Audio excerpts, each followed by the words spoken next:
Hello, this is the captain. Has it ever happened that you boarded an elderly passenger plane? One with a yellowing plastic, a battered body, or a model you know is old?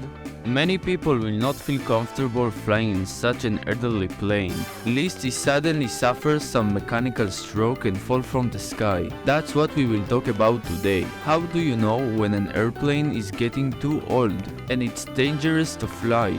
First, I will tell you that the age of the plane is almost irrelevant. With the right maintenance, the same plane that took you on a trip to Thailand after university will take your son there too. The mileage does not play a role. A passenger plane can easily reach 2 million miles a year.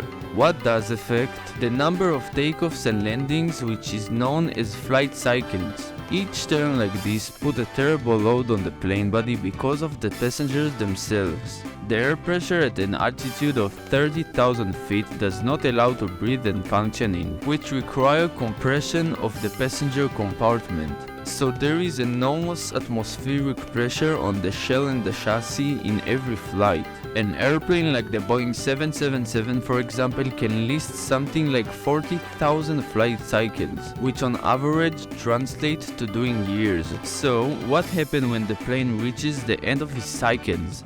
Well, nothing. It will simply involve such heavy maintenance that it won't pay for the airline to keep operating it. Other parts of the plane measured according to the number of hours they are used, or rather flight hours, and they are replaced more frequently, simply because it's easier to change an oil filter than a wing.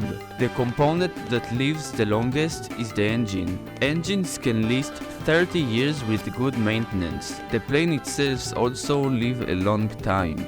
Take for example this Valerio 11, created in 1909 and still flying happily.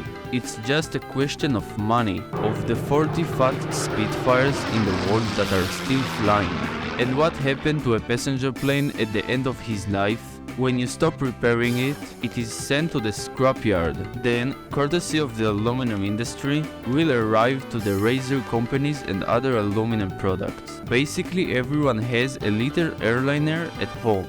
So don't be afraid of old planes. Traffic regulation require companies to keep them in good flight condition. And don't get excited about new planes. They are more comfortable inside, but the companies only bought them to save operating costs. Your ticket will probably cost the same.